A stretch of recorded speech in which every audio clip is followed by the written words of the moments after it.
드렸습니다. 요즘 날씨가 참 무덥지요.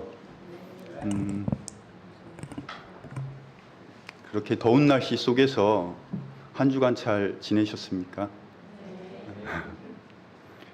이렇게 우리 지체들과 함께 할 수 있음에 정말 하나님 아버지께 감사를 드립니다. 우리가 살다 보면 수시로 찾아오는 그런 어려움들이 자주 있습니다. 그런 인생의 짐들은 언제나 내가 감당할 수 있는 무게보다 조금 더 무겁게 지어지는 것 같습니다. 그래서 때로는 그런 짐들이 무겁고 두려워서 현실을 회피하려고 하지만 그것이 피한다고 피해지는 것도 아니기 때문에 회피라는 것이 결코 인생의 짐을 가볍게 하지 못한다는 것을 체험적으로 알게 됩니다. 우리가 구원을 받았다고 해서 인생의 짐이 가벼워지는 것도 아니고 고난이 우리를 피해가는 것도 아닙니다.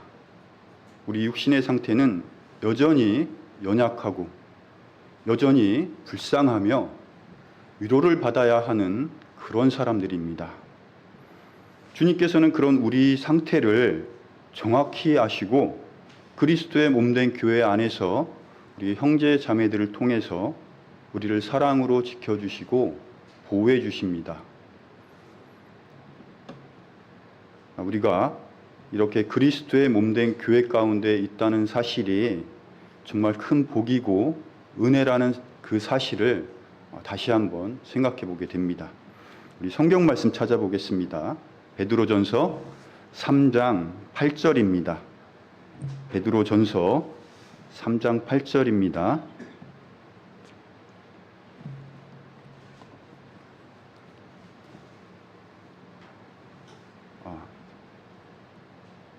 우리 함께 읽어보도록 하겠습니다. 끝으로 너희는 다 한마음이 되어 서로를 동정하며 형제로서 사랑하고 불쌍히 여기며 예의 바르게 행하라. 네, 오늘 말씀의 제목은 한마음이 되어 서로에게 행할 일들입니다. 사도 베드로는 본문의 앞부분인 베드로전서 2장 11절부터 3장 7절까지 그리스도인의 삶에 대한 다양한 권면을 합니다. 그리고 끝으로라는 말과 함께 이제 모든 그리스도인들에게 주는 핵심적인 삶의 태도를 이야기합니다.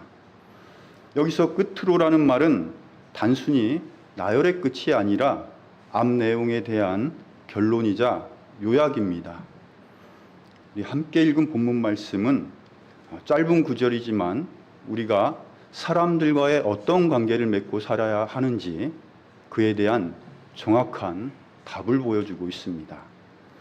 8절 마지막을 보면 행하라 라는 명령어로 우리가 서로에게 반드시 가져야 할 행함이 무엇인지 제시하고 있습니다. 그것은 서로를 동정하고 사랑하고 불쌍히 여기고 예의 바르게 행하라 하신 4가지 명령입니다. 그리고 그 앞에는 전제 조건이 있습니다. 너희는 다 한마음이 되어 서로에게 행하라는 것입니다. 우리가 다 한마음이 된다는 것이 모든 사람이 동일한 생각을 가져야 한다는 것이 아닙니다. 누구나 하나님께서 허락하신 저마다의 다름이 있습니다. 그 다름을 서로 인정하고 배려하고 양보해 주는 것이 서로에 대한 관계의 시작이라고 말씀드릴 수가 있습니다. 초대교회에는 다양한 사람들이 있었습니다. 유대인과 이방인이 있었고 남자와 여자가 있었으며 종과 주인이 함께 교제를 했습니다. 세상에서는 하나가 될 수 없는 사람들이 그리스도 안에서는 차별 없이 하나가 되어 교제할 수가 있었습니다. 한마음이 되라는 것은 서로 다른 사람들이 예수 그리스도를 중심으로 하나의 분명한 목적을 위해 동참하는 것이며 그것은 하나님의 영광이라는 그 목적 안에서 하나가 되는 것을 말합니다. 이러한 하나됨의 가장 아름다운 모델이 있습니다. 바로 삼위일체 하나님이십니다. 아버지 하나님과 아들 하나님, 그리고 성령 하나님은 각자 독립적으로 완벽하신 분이지만 하나의 뜻을 위해 세 분이 완벽하게 연합하여 한 하나님으로 우리와 영원히 함께 하신다고 하셨습니다. 요한복음 17장 22절에서는 아버지께서 내게 주신 영광을 내가 그들에게 주었사오니 이것은 우리가 하나인 것 같이 그들도 하나가 되게 하려 함이니라. 성부, 성자, 성령께서 하나이신 것처럼 주님께서는 구원받은 우리가 하나가 되기를 원하십니다. 그리고 주님께서는 이미 우리를 그리스도의 몸된 교회 안에서 하나가 되게 하셨습니다. 에베소서 4장 3절에서는 화평에 매는 띠로 성령이 하나 되게 하신 것을 힘써 지키라 라고 하셨습니다. 이 말씀에서 성도를 하나로 묶어주시는 분이 바로 성령님이라는 것을 알 수 있습니다. 우리는 한 성령 안에서 한 믿음과 한 소망을 가지고 있습니다. 우리는 이미 성령님으로 인해 하나가 된 자들이기 때문에 한 마음으로 하나됨을 힘써 지키는 것이 당연하다고 할 수 있습니다. 우리 성경 찾아보겠습니다. 로마서 15장 5절에서 7절까지 말씀입니다. 로마서 15장 5절에서 7절까지입니다.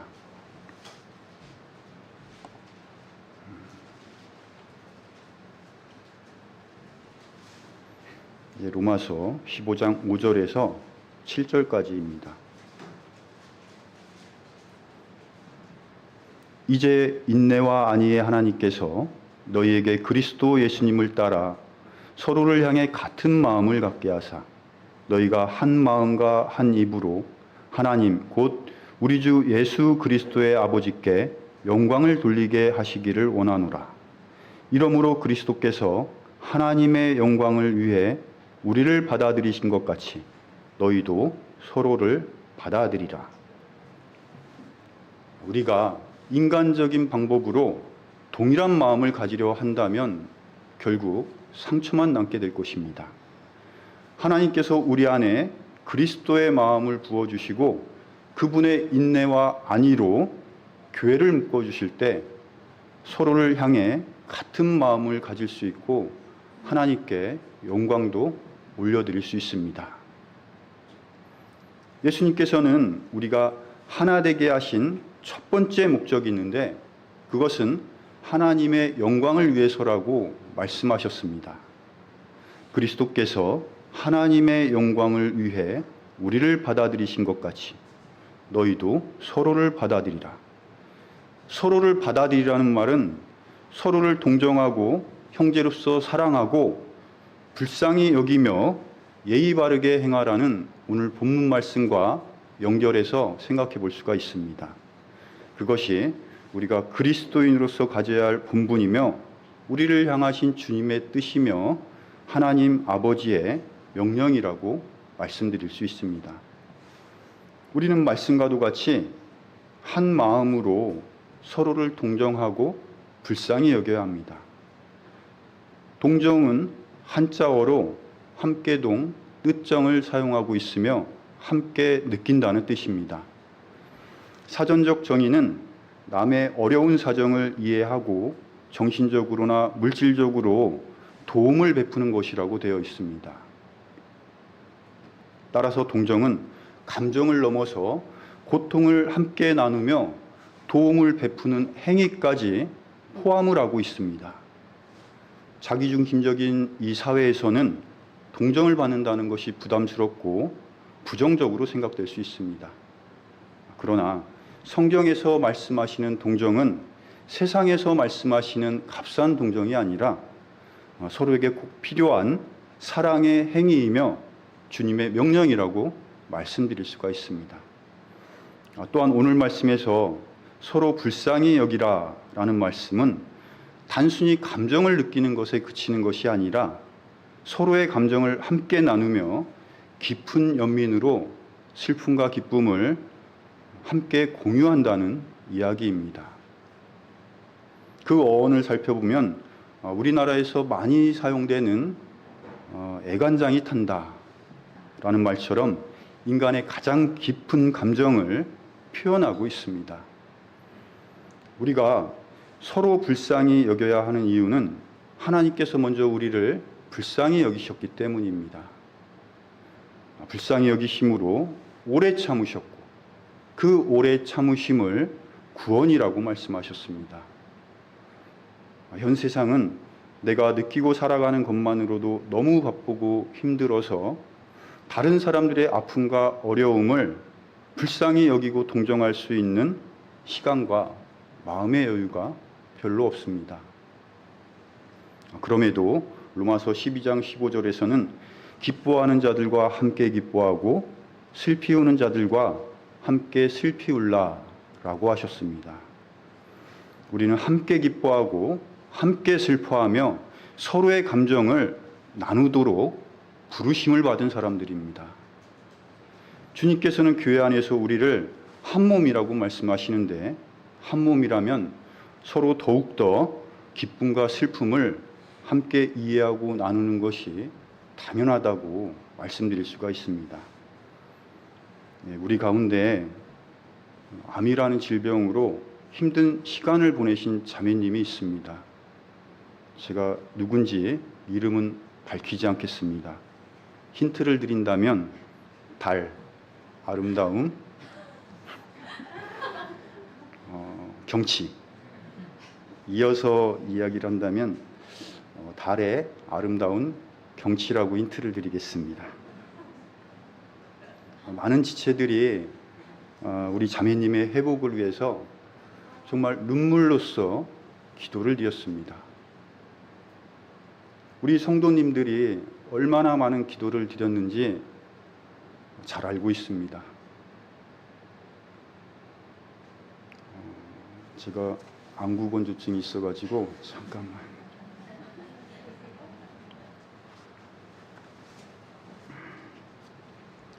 저희 가정도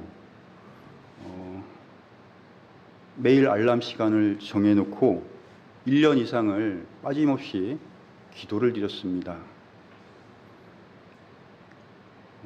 달 자매님은 고난 앞에서 믿음을 잃지 않았고 담대함으로 무너지지 않았습니다. 그 어려움 속에서도 우리에게 깊은 감동과 교훈을 주신 우리 자매님께 감사를 드립니다. 우리 자매님께서 기적적으로 건강을 회복하셨을 때 우리는 진심으로 기뻐했고 우리의 기도를 들어주신 하나님 아버지께 감사를 드렸습니다.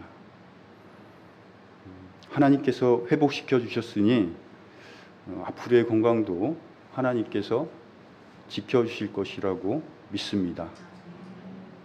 계속해서 자매님의 건강을 위해 기도해 주시기 바랍니다. 야고보서 5장 16절에서는 병고침을 받도록 서로를 위해 기도하라고 하셨고 의로운 자의 기도는 많은 유익이 있다고 하셨습니다. 지체들 중에서 삶에 어려운 문제가 생겼을 때 혼자 어려워하지 마시고 교회에 기도 요청을 꼭 하시기 바랍니다. 우리는 그리스도의 몸된 교회이며 교회는 한 몸입니다. 그래서 기쁨과 슬픔도 함께 나누는 것이 당연한 것입니다. 주님께서는 우리의 연약함을 아시고 함께 공감하시며 언제나 우리 안에서 우리를 동정하심으로 삶에 필요한 모든 것을 공급해 주고 계십니다. 빌립보서 4장 19절을 보면 오직 내 하나님께서 그리스도 예수님을 통해 영광 가운데서 자신의 부유하심에 따라 너희의 모든 필요를 공급하시리라 하셨습니다. 예수님께서는 가난한 사람, 병든 사람, 배고픈 사람, 마귀 들린 사람, 어려움에 처한 사람들을 단 한 번도 외면하신 적이 없습니다. 그들을 동정하셨고 불쌍히 여기셨으며 그들에게 필요한 것들을 현실적으로 공급해 주셨습니다. 주님께서는 세상에서 우리 육신이 겪는 고통과 아픔을 불쌍히 여겨주셨고 치료해 주셨습니다. 그리고 멸망의 길 가운데 서 있는 세상 모든 사람들을 살리는 방법 역시 초자연적인 기적에 의한 방법이 아니라 주님께서 스스로 사람의 몸으로 사람의 방식대로 육신의 고난과 피 흘려 죽으심을 통해서 우리를 구원하셨습니다. 믿음의 눈으로 영원한 세상을 바라본다면 세상에서 잠시 겪는 고난이 작은 것이라고 생각할 수도 있습니다. 그렇다고 다른 사람들의 육신적인 고난과 어려움을 작은 것으로 생각하면 안 됩니다. 형제의 아픔이 설령 세상적인 것일지라도 그 아픔에 대하여 먼저 불쌍히 여기는 마음이 필요합니다. 다른 형제에게 악한 것이 있다면 그가 죄의 노예가 되었다는 말입니다. 그에 대한 안타까운 마음과 연약함에 대한 이해 그리고 용서하는 마음이 필요하며 그런 마음이 바탕이 되어 있을 때 비로소 권면과 책망도 할 수 있는 것입니다. 하다못해 우리는 집에서 키우는 개 한 마리도 불쌍히 여겨야만 합니다. 하물며 그리스도의 피로써 맺어진 내 형제의 아픔과 고통을 쉽게 생각한다는 것은 있을 수가 없는 일입니다. 불쌍한 사람을 불쌍히 여기는 것은 쉬운 일입니다. 그렇지만 특별히 나에게 악을 행한 사람을 불쌍히 여기는 것은 매우 어려운 일입니다. 그것은 당연한 마음이지만 그 당연함 속에는 불쌍히 여김이 부족하다는 것이고 그리스도의 능력이 나를 통해서 나타나지 않는다는 말과도 같습니다. 마태복음 18장에는 10,000달란트 빚진 자가 있습니다. 10,000달란트를 오늘날의 화폐 가치로 굳이 따져본다면 약 6조 원 정도 되는 큰 돈입니다. 그렇게 6조 원을 빚진 자가 있었습니다. 주인이 그를 불쌍히 여기는 마음으로 그 빚을 갚지 않아도 된다는 빚의 탕감을 해주었습니다. 그런데 주인으로부터 큰 빚을 용서받은 자가 자기에게 1,000만 원 정도 되는 100데나리온을 빚진 동료 종을 만나자 그의 멱살을 잡고 감옥에 가두었습니다. 그 소식을 들은 주인이 그 종을 불러 말했습니다.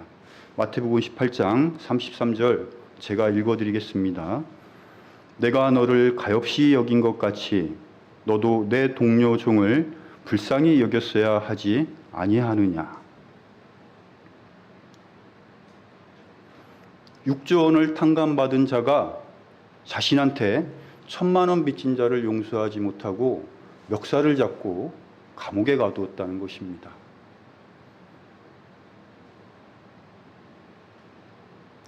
일만 달란트를 용서받았다는 것은 화폐 가치를 말하는 것이 아니라 계산할 수 없는 큰 은혜를 의미하고 있습니다.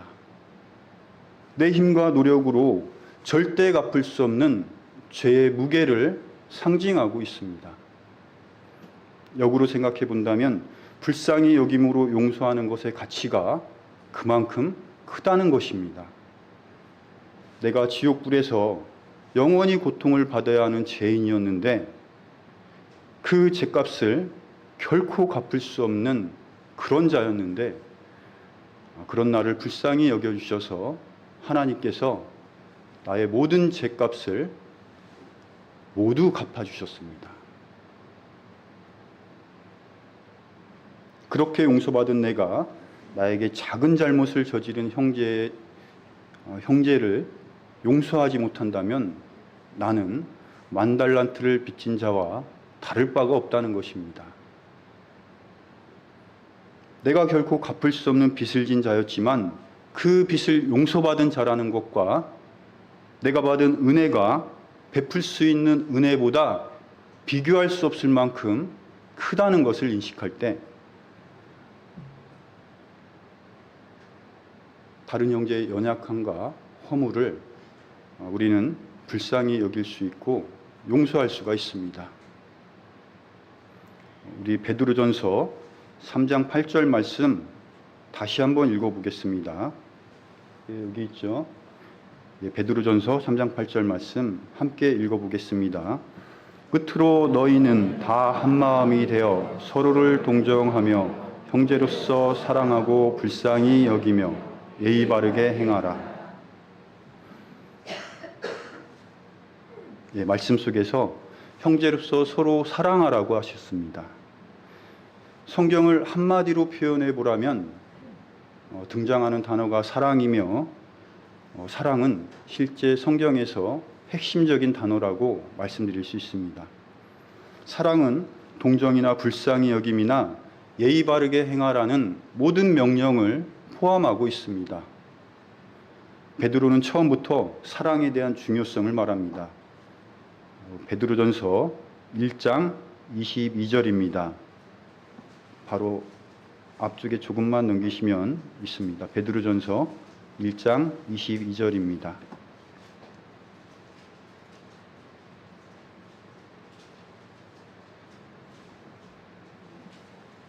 베드로전서 1장 22절. 너희가 성령을 통해 진리에 순종함으로 너희 혼을 깨끗하게 하여 거짓없이 형제들을 사랑하기에 이르렀으니 순수한 마음으로 뜨겁게 서로 사랑하라. 구원받은 사람은 형제에 대한 사랑이 자연스럽게 나타나야 합니다. 개개인의 성격에 따라서 그것이 나타날 수도 있고 잘 드러나지 않을 수도 있습니다. 그러나 형제 사랑은 우리가 그리스도 안에 있을 때 반드시 생기는 새로운 생명의 본성입니다.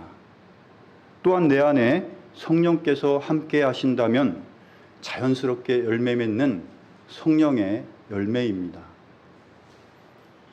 혹시 함께 교제하는 형제 자매님들이 다 보기 싫고 단점만 보일 때가 있습니까? 그럴 수도 있습니다. 그러면 그것은 누구의 문제일까요? 다 보기 싫다는 것은 내 신앙에 문제가 있다는 것입니다. 그렇다면 보기 싫은 형제자매들의 어떠함을 탓하지 말고 나 자신을 먼저 돌아봐야 한다는 것입니다.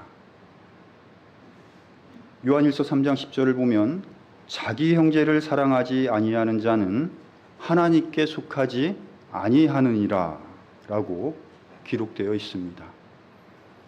어떤 분들은 이 말씀이 우리와 상관없는 대환란 시대에 적용되는 말씀이라고 그렇게 말하지만 그렇다고 우리 시대의 형제 사랑과 무관하다고 말씀드릴 수는 없습니다. 왜냐하면 베드로후서 1장 3절에서는 하나님의 성품에 속한 모든 것을 우리에게 주셨도다 라고 하셨습니다. 거기에는 사랑에 대한 하나님의 성품도 포함되어 있습니다. 다시 말씀드리면 우리 안에 형제를 사랑할 수 있는 하나님의 성품이 있다는 것입니다. 만약 내 안에 형제에 대한 사랑이 없다면 내 안에 성령님의 일하심도 없다는 것입니다. 이 말씀이 지극히 당연한 이유는 우리가 예수 그리스도 안에서 한 가족이 되었기 때문입니다. 우리 히브리서 2장 11절 말씀 찾아보겠습니다. 히브리서 2장 11절입니다.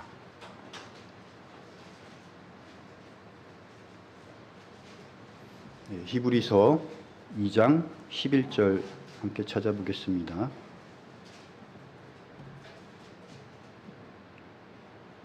우리 함께 읽어볼까요? 거룩히 구별하시는 분과 거룩히 구별된 자들이 다 하나에서 났으니 이러한 까닭에 그분께서 그들을 형제라 부르기를 부끄러워하지 아니하시고. 거룩히 구별하시는 분은 예수님이고 거룩히 구별된 자는 그리스도인들입니다. 말씀에서 예수님과 성도들이 모두 하나님 아버지께로부터 나왔다고 말씀하십니다. 이 말씀은 예수님께서 하나님에게서 탄생되었다는 말씀이 아닙니다. 하나님께서 사람의 몸으로 이 땅에 오신 예수 그리스도는 이 세상 모든 사람들의 대표로 오셨습니다. 우리가 예수 그리스도를 통해 하나님의 아들들로 거듭 태어났기 때문에 그 아들들을 포함한 세상 모든 사람들의 대표로 오신 예수님께서는 당연히 이 땅에 하나님의 맏아들로 오셔야만 했습니다. 예수님은 하나님이시지만 인간의 대표가 되기 위해 하나님의 아들로 이 땅에 오셨다는 것입니다. 그래서 성경은 아버지 하나님과 동등하신 예수 그리스도를 아들 하나님으로 표현하는 것입니다. 예수님께서는 가족의 일원으로 우리를 형제라고 부르기를 부끄러워하지 않으셨다고 하셨습니다. 예수님은 하나님 아버지의 맏아들로서 하나님의 아들들인 우리와 가족관계가 되어주셨고 우리를 위하여 목숨까지 내놓으셨으며 우리를 형제라고 불러주셨습니다. 세상을 창조하신 하나님께서 우리를 형제라고 하셨습니다. 그것은 정말 감동적이고 놀라운 말씀입니다. 요한복음 13장 34절입니다. 제가 읽어드리겠습니다. 내가 새 명령을 너희에게 주노니 너희는 서로 사랑하라. 내가 너희를 사랑한 것 같이 너희도 서로 사랑하라. 주님께서 돌아가시기 전에 새 명령을 주셨습니다. 그것은 서로 사랑하라는 것입니다. 그 사랑의 정도는 내가 너희를 사랑한 것 같이 서로 사랑하라는 것입니다. 예수님께서 우리를 얼마나 사랑하셨는지 우리는 생각해 볼 필요가 있습니다.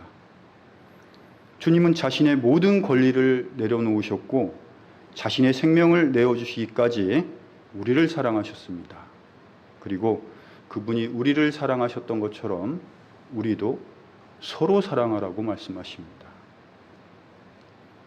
그렇지만 주님께서 주신 그 새 명령은 우리에게 너무 지키기 어려운 명령입니다. 그것은 구약의 율법보다도 훨씬 더 지키기 어려운 것입니다. 그래도 율법에는 죽이라는 말은 있어도 대신 죽으라는 말은 없습니다. 요한일서 3장 16절에서도 형제들을 위해 생명을 내놓는 것이 마땅하다고 하셨는데 우리 육신의 본능으로는 불가능한 일입니다. 우리가 생명을 내놓을 정도로 서로 사랑할 수 있는 힘은 내 마음과 내 생각과 내 육신의 의지로 나오는 것이 아니라 그리스도의 사랑에서 흘러나오는 것입니다. 육신의 형제자매들이 서로 사랑하고 불쌍히 여길 수 있는 것은 부모라는 동일한 연결고리를 통해서 본성적으로 그럴 수가 있습니다. 마찬가지로 우리 성도가 서로 사랑하고 불쌍히 여길 수 있는 것은 하나님이라는 동일한 아버지를 통해 새로운 생명의 본성으로 그럴 수 있다는 것입니다. 형제사랑은 새로운 생명의 본성입니다. 고린토전서 13장은 사랑장으로 유명합니다. 말씀 속에서 우리가 거듭남으로 소유하게 된 새로운 생명의 본성에 속한 사랑의 특징이 나옵니다. 우리 고린토전서 13장 4절에서 7절까지 말씀 보겠습니다. 고린토전서 13장 4절에서 7절까지입니다.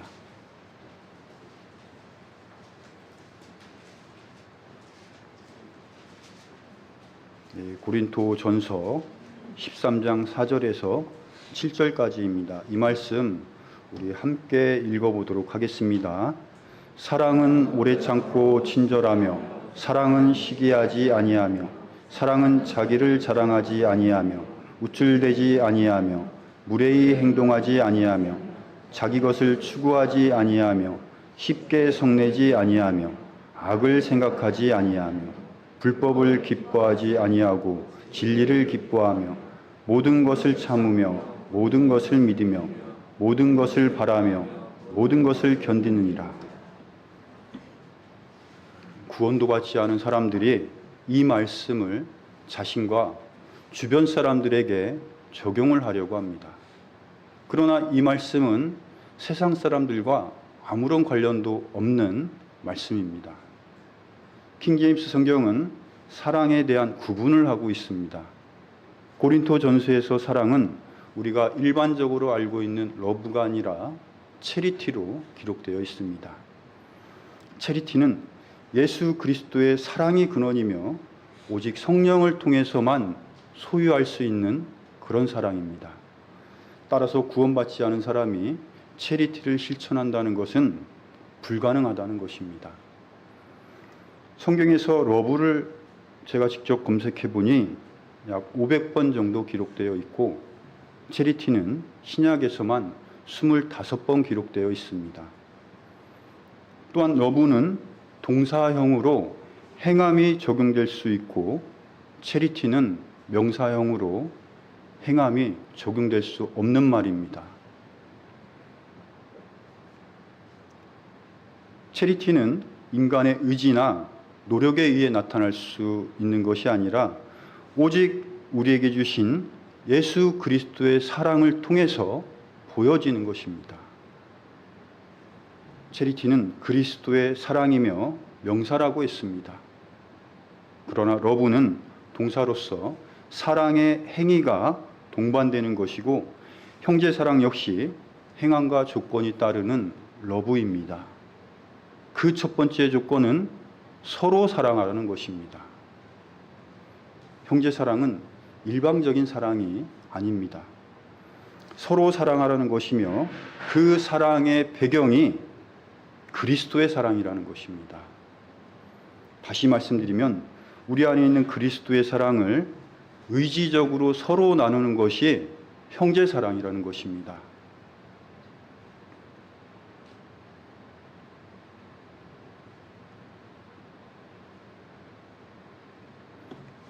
형제사랑은 일방적인 사랑이 아니라 서로 사랑하라는 명령이고 행함이 따르며 나의 결단과 의지를 발휘해서 그리스도의 사랑을 드러내는 것입니다.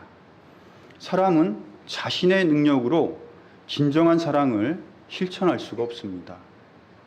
내가 아무리 좋아하는 형제 자매님이 있어도 어느 날 그 형제 자매가 나에게 공격적이고 악한 모습을 보여준다면 그 즉시 거리를 두게 될 것입니다. 어떤 형제가 나에게 아무런 유익이 되지 않고 해만 된다고 판단된다면 아마도 그 형제를 절대 가까이 하려 하지 않을 것입니다. 형제를 사랑하지만 나를 불편하게 하고 나를 귀찮게 하고 피곤하게 한다면 사랑의 관계를 거부하게 됩니다. 그것이 인간적인 사랑의 한계라는 것입니다. 그럼에도 중요한 것은 우리 안에 원수도 사랑할 수 있는 그리스도의 사랑이 새로운 생명 안에 본성적으로 깔려 있다는 것입니다.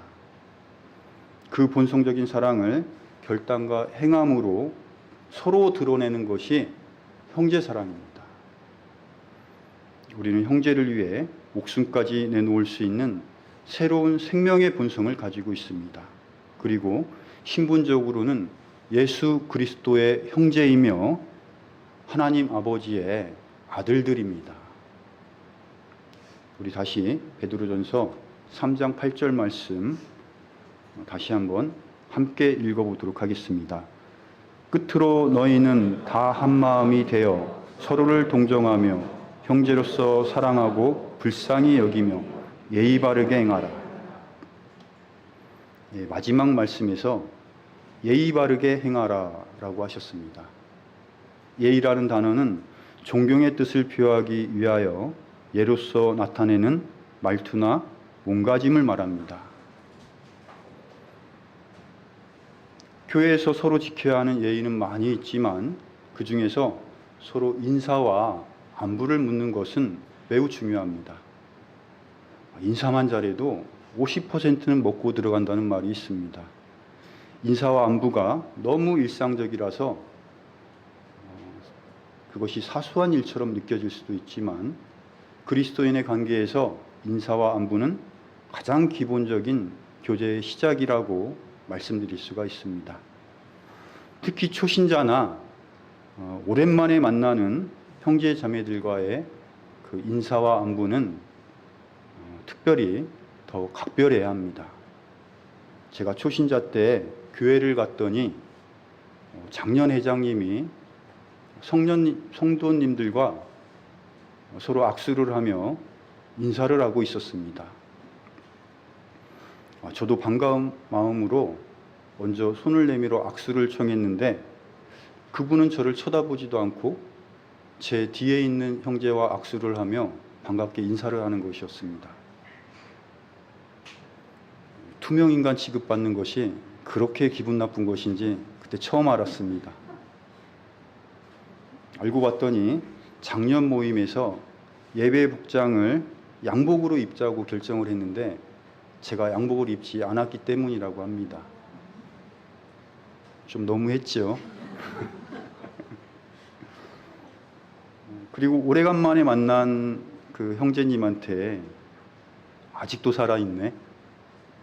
하도 안 나와서 죽은 줄 알았어. 그렇게 말한다면 아마도 듣는 사람에게 반가움과 기쁨이 될 수 없을 것입니다. 특히 늙어 보인다. 머리가 많이 빠졌다. 살쪘다. 이런 외모적인 발언은 아무리 친한 관계에서도 해서는 안 되는 말입니다. 인사와 함께 중요한 예절은 말입니다. 야고보서 3장 5절 중반절부터 6절까지 제가 읽어드리겠습니다. 보라, 작은 불이 얼마나 큰 물체를 태우는가. 혀는 불이요 불법의 세계니라. 혀는 우리의 지체들 가운데서 그와 같아서 온몸을 더럽히고 본성의 행로에 불을 붙이며 지옥불 위에 놓여 있느니라. 작은 혀의 파괴성을 말하고 있으며 혀는 불법으로 표현되고 있습니다. 혀는 죄의 성품에 불을 붙이며 그 불의 근원이 지옥이라고 말하고 있습니다. 야고보는 이러한 표현을 통해서 우리가 혀를 제어하지 못한다면 인생의 파멸을 피할 수 없다는 경고를 하고 있습니다. 파멸할 수밖에 없는 이유는 그릇된 혀의 오용과 남용은 마귀로부터 오기 때문입니다. 때로는 우리가 옳은 말을 주장하고 있지만 그것이 죄가 될 수 있음도 알아야 합니다. 옳고 그름의 문제보다 앞서야 하는 것은 말하는 태도입니다. 상대방에 대한 배려가 없는 말과 태도는 사람을 변화시키는 것이 아니라 오히려 마음을 닫게 만듭니다. 아무리 옳은 말이라 해도 불쾌감과 반감을 일으킬 수 있으며 진리를 외면하게 되고 그 상황이 죄로 연결될 수도 있습니다. 잠언 15장 1절 말씀을 보면 부드러운 대답은 진노를 돌이키거니와 가혹한 말들은 분노를 일으키니라 라고 하셨습니다. 저는 말하는 것이 정말 자신이 없습니다. 학창시절부터 성인이 돼서까지 집 밖에 나가면 말을 거의 하지 않았습니다. 말을 해도 항상 단답형으로만 말했습니다. 저는 진심으로 할 말이 없었고 말에 대한 자신감이 없어서 가만히 있었는데 사람들은 저에게 뭔가 있을 것이라고 생각을 했고 그래서 저는 아무 말도 안 했는데 항상 중간은 갔던 것 같습니다. 말을 안 하는 것이 옳다는 것이 아닙니다. 필요한 말은 당연히 하는 것이 좋습니다. 그렇지만 불필요하고 악한 말을 하느니 오히려 안 하는 것이 훨씬 낫다는 것입니다. 잠언 17장 18절 말씀을 제가 읽어드리겠습니다. 어리석은 자라도 잠잠하면 지혜로운 자로 여겨지고 자기 입술을 닫는 자는 명철한 자로 여겨지느니라. 제가 좀 그렇게 살았던 것 같습니다. 그래서 항상 저의 능력보다 늘 가분한 평가를 받으며 살았던 것 같습니다. 예의 바르게 행하라는 것은 형제를 존경하고 그것을 표현하라는 것입니다. 그것은 특별히 존경스러울 만한 형제를 존경하라는 것이 아니라 모든 형제를 존경하라는 것입니다. 예의에 대한 많은 말씀들이 있지만 빌립보서 2장 3절 말씀은 그 모든 말씀들을 포함하고 있으며 형제들을 향한 바른 예의를 잘 설명하고 있습니다. 우리 빌립보서 2장 3절 말씀 찾아서 함께 읽어보도록 하겠습니다. 빌립보서 2장 3절입니다.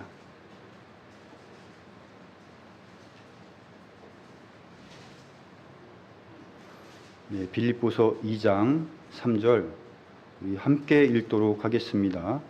어떤 일도 다툼이나 헛된 영광으로 하지 말고 오직 겸손한 생각으로 각각 자기보다 남을 더 낮게 여기며.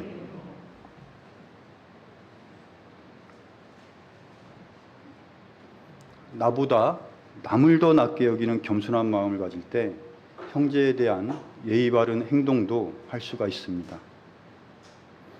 예수님께서 우리에게 보여주신 겸손은 위대합니다. 제자들이 서로 누가 높으냐고 싸우고 있을 때 예수님은 허리에 수건을 두르시고 제자들의 발을 씻겨 주셨습니다. 그리고 제자들을 향해 내가 너희 발을 씻긴 것처럼 너희도 서로 섬기는 것이 당연하다라고 말씀하셨습니다. 그것이 그리스도께서 보여주신 본이며 성도들이 따라야 할 형제에 대한 태도이며 예절을 지키는 것입니다. 그리스도께서는 가장 높으신 분이지만 가장 낮은 모습으로 우리에게 오셔서 죽기까지 순종하셨습니다. 그런 예수님의 겸손한 모습이 우리가 교회 안에서 서로에게 가져야 하는 바른 예의라고 할 수 있습니다. 오늘 말씀 정리하겠습니다. 우리는 하나님 아버지의 영광이라는 목적을 위해 한 마음이 되어야 하고 한 마음으로 서로의 감정을 나눔으로 동정하고 불쌍히 여기며 서로 사랑해야 하고 예의 바르게 행해야 합니다. 그것이 우리가 교회 안에서 한 마음으로 서로에게 행할 일들입니다. 우리 기도하겠습니다.